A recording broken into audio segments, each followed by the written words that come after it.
بسم اللہ الرحمن الرحیم۔ سٹار نیوز آن لائن سے انصر خان بلوچ کا سلام قبول کیجیے۔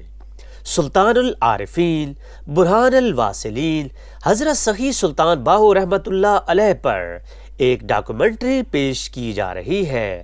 تحریر شیخ امتیاز احمد رحمانی، آواز انصر خان بلوچ، ڈائریکٹر ملک عرفان حیدر، پیشکش محمد عمر فاروق۔ حضرت سلطان باہو رحمۃ اللہ علیہ کا تعلق اوان قبیلہ سے ہے۔ آپ کے والد محترم حضرت بازید رحمۃ اللہ علیہ مغل بادشاہ شاہ جہان کے لشکر میں اہم عہدوں پر فائز تھے۔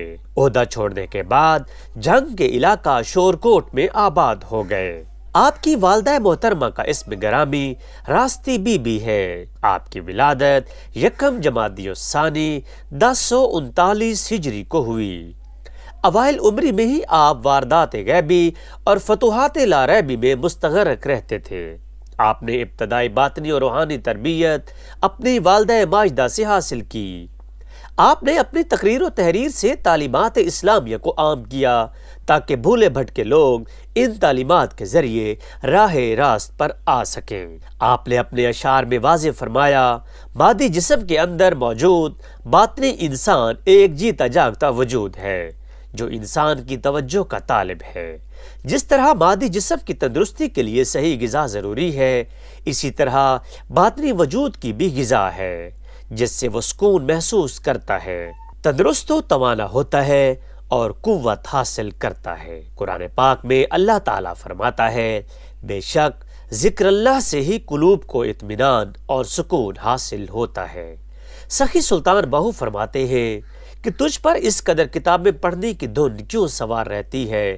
اگر تو صاحب فہم ہے تو تیرے لیے علم الف یعنی اسم اللہ ذات ہی کافی ہے۔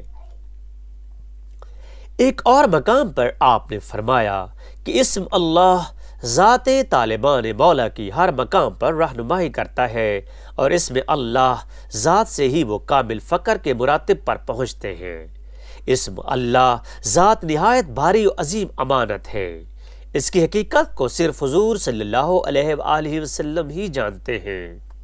جس طرح اسم اللہ اللہ کا ذاتی نام ہے اور ان کی تمام صفات اور دیگر صفاتی ناموں کا احاطہ کرتا ہے، اسی طرح اسم محمد صلی اللہ علیہ وسلم بھی حضور سرور عالم صلی اللہ علیہ وسلم کا ذاتی نام ہے اور ان کی تمام صفات اور ذات کی تمام خوبیوں کا جامع ہے اور ان کی ذات سے سب سے زیادہ وابستہ ہے۔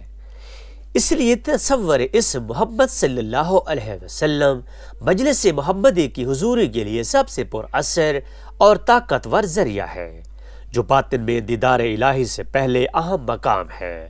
جسے مجلس محمدی صلی اللہ علیہ وسلم کی حضوری حاصل ہو گئی، اسے کامل دین حاصل ہو گیا۔ حضرت سخی سلطان باہو رحمۃ اللہ علیہ فرماتے ہیں، جو شخص اخلاص اور یقین کے ساتھ آپ صلی اللہ علیہ وسلم کی بارگاہ میں فریاد کرے تو حضور صلی اللہ علیہ وآلہ وسلم مائے لشکر صحابہ اکرام و حسنان کریمان رضوان اللہ علیہم اجمعین تشریف لا کر ظاہری آنکھوں سے زیارت کراتے اور مدد فرماتے ہیں۔ آپ ایک مقام پر فرماتے ہیں، رخ مصطفیٰ صلی اللہ علیہ وسلم کی زیارت سے تمام مرادیں پوری ہو جاتی ہیں اور حضوری غرق فنا فی اللہ بھی نصیب ہو جاتی ہے۔ تلاش مرشد کی تعلیم دیتے ہوئے فرماتے ہیں، انسان کے وجود میں اللہ تعالیٰ اس طرح پوشیدہ ہے جس طرح پستہ کے اندر مغز چھپا ہوتا ہے۔ مرشد قابل ایک ہی دم میں طالب حضور کو حق میں پہنچا کر مشرف دیدار کر دیتا ہے۔ کیا عالم حیات اور کیا عالم ممات کسی بھی وقت طالب اللہ تعالیٰ سے جدا نہیں ہوتا۔ ایک اور مقام پر فرمایا، فقر ایک بادشاہ ہے جو خدا کے قرب میں ہونے کی بنا پر دونوں جہان سے بے نیاز ہے۔ اسے کسی کی پرواہ نہیں کہ وہ ہر وقت حضور صلی اللہ علیہ وسلم کے مد نظر رہتا ہے۔ مزید فرماتے ہیں، راہ فقر فیض ربانی ہے بلکہ فیض عام ہے، جبکہ راہ دنیا سراسر مطلق شرک ہے۔ راہ دنیا کو ترک کر کے راہ فقر اختیار کر لے کہ راہ فقر ہدایت ہے، جس کے ہادی حضور صلی اللہ علیہ وسلم ہیں۔ اللہ تعالی ہمیں اولیاء کرام کی تعلیمات مبارکہ پر عمل پیرا ہونے کی توفیق عطا فرمائے، آمین۔ Ansar Khan Baloch, star news on line, دربار سلطان باہو۔ سٹار نیوز کی ویڈیوز دیکھنے کے لیے ہمارا چینل سبسکرائب کیجئے، بیل کے آئیکن پر کلک کیجئے تاکہ آپ ہماری آنے والی تمام ویڈیوز سے باخبر رہ سکیں۔